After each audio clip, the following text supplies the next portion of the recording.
یہ سورہ نساء کی آیت 35، اس پر میں تفصیل سے بات کر چکا کہ ہمارے معاشرے میں سب سے بڑی بیماری جو نوجوان بچے اور بچیوں میں بھا گئی، شادی کرنی ہے، ان دونوں نے اپنی مرضی سے، اپنی رائے سے ماں باپ کو ایک طرف رکھتے ہیں۔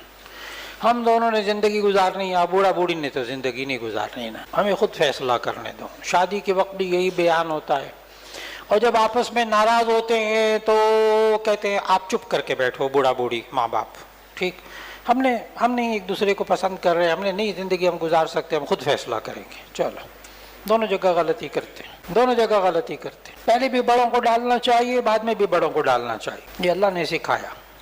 سورہ نساء آیت 35، کبھی خود فیصلہ نہ کرنا اپنی بیوی کے بارے میں، مشورہ دینا، رائے دینا۔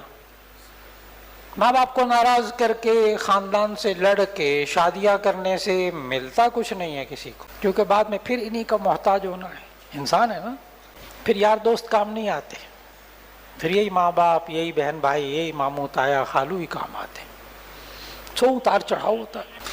بالکل اسی طرح وَإِنْ خِفْتُمْ شِقَاقَ بَيْنِهِمَا، اگر تمہیں میاں بیوی کو آپس میں اب ڈر ہے نا جدائی کا کہ ہم دونوں اکٹھے نہیں رہ سکتے، مت فیصلہ کرو خود میاں بیوی، فَبَعْثُوا حَكَمًا مِّنْ أَهْلِهِ وَحَكَمًا مِّنْ أَهْلِهَا، ایک حکم فیصلہ کرنے والا، بردبار، غصے والا نہیں، بردبار، سمجھدار، حَكَمًا مِّنْ أَهْلِهِ، لڑکے والوں کی طرف سے، وَحَكَمًا مِّنْ أَهْلِهَا، اور ایک حکم لڑکی والوں کی طرف سے، فَبَعْثُوا حَكَمًا مِّنْ أَهْلِهِ وَحَكَمًا مِّنْ أَهْلِهَا إِنْ يُرِيدَا إِصْلَاحًا يُوَفِّقِ اللَّهُ بَيْنَهُمَا، اگر یہ اصلاح درستگی چاہتے ہوں گے، صلح چاہتے ہوں گے، اللہ ان دونوں میں موافقت دے دے گا۔ یہ اصول زندگی کا بنا لو۔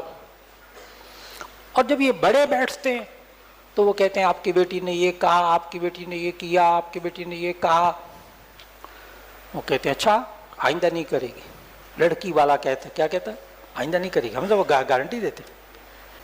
اور لڑکے والے وہ شکایت کرتے، لڑکی والے تمہارا یہ لڑکا یہ کرتا ہے، یہ کرتا ہے، یہ کرتا ہے، یہ کرتا ہے، ٹھیک ہے آئندہ نہیں کرے گا۔ اب لڑکے والا کہتا ہے میں گارنٹی دیتا ہوں نہیں کرے گا۔ اور 90% جتنی فیملی کورٹس ہیں وہ ساری کی ساری، اور جتنے یہ مفتیان کرام ہیں جن کے پاس کیسز آتے ہیں، جب یہ ذرا سا اندر جاتے ہیں تو چھوٹی چھوٹی باتیں، میاں بیوی کی نوبت طلاق تک جب پہنچتی ہے تو اس کے لیے نفحۃ العرب کے ایک باب کا عنوان ذہن میں رکھ لینا۔ میاں بیوی میں طلاق تک نوبت، نفرت تک نوبت پہنچتی ہے تو نفحۃ العرب کا ایک عنوان ذہن میں رکھ لینا، الشر یبدأ من اصغرہ۔ یاد آ گیا وہ تیل بیچنے والے کا کیا تھا؟ تیل بیچنے والے کا، اور شہد بیچنے والے کی کیا تھی؟ شہد بیچنے والا آیا، اس نے شہد بیچا، ایک قطرہ گرا، مکھی اس پر بیٹھی، تیلی کی بلی نے مکھی کو جھپٹا، شہد والے کا کتا بلی پہ جھپٹا، تیلی نے کتے کو مارا، شہد والے نے بلی کو مارا، دو قبیلوں میں جنگ ہوئی، کئی سو افراد مارے گئے۔ پیچھے کیا تھا؟ پیچھے کیا تھا؟ شہد کا ایک چھوٹا سا قطرہ۔ یاد آ گئی نفحۃ العرب، وہ الشر یبدأ من اصغرہ۔ یہ اتنے نفرتوں کے پہاڑ اور طلاق کے پہاڑ اندر کھودتے ہیں، وہ حکم من اہلہ و حکم من اہلہا، وہ اندر پہنچتے تو شہد کا قطرہ، مکھی، شہد کا قطرہ اور مکھی، کچھ نہیں نکلتا اندر سے، لیکن دو خاندان بچ جاتے ہیں۔ اور اس کی نشانی کیا ہے کہ پہلے طلاق ولاق دے دیتا ہے نوجوان نا، پھر اس کے بعد چھوٹے چھوٹے بچے ہوتے ہیں، پھر مفتی صاحب کے پاس آ کے روتا ہے، مفتی صاحب کوئی صورت نکالیں، چھوٹے چھوٹے بچے، مولانا بڑے بڑے جیدار دیکھیں نوجوان، پھر آ کر کہتے ہیں چھوٹے چھوٹے بچے مفتی صاحب رحم کھائیں، کوئی صورت نکالیں۔ مفتی صاحب کہتے ہیں حلالے کی سوا کوئی صورت نہیں ہے۔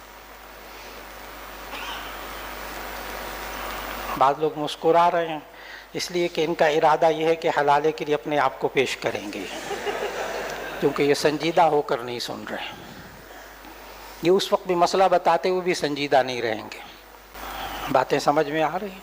الشر یبدأ من اصغری. یہ ہے وہ بخاری کا باب جس کو میں واضح کر رہا تھا. باب الشقاق وهل يشير بالخلع عند ضرر. باب الشقاق، جب پھٹن کا ڈر ہو، جدائی کا ڈر ہو تو وهل يشير بالخلع عند ضرر، نقصان کے وقت میں کیا وہ خلع کا مشورہ دیں؟ پھر آیت پیش کی وَإِنْ خِفْتُمْ شِقَاقَ بَيْنِهِمْ، گھریلو اختلافات کا بہترین حل. بیچ میں بڑوں کو ڈال دو، خود فیصلے نہ کرو. جی پڑھیے مولانا. ان میں رکھنا مولانا، آپ عالم بن رہے ہو، آپ سے لوگ توقع کریں گے کہ آپ ہمیں بتاؤ اس مشکل کا حل. ابھی طلاق نہیں دی، ابھی ہمیں جدائی ہونے کا ڈر ہے، میں اس کے ساتھ نہیں رہ سکتا، مجھے اس سے نفرت ہو گئی ہے. آپ بیچ میں آ جاؤ، یہ آیت دونوں کو پڑھاؤ، حکم بناؤ کوئی اور. آپ حکم نہ بنو، آپ فتویٰ دو، آپ مسئلہ بتاؤ، آپ رہنمائی کرو.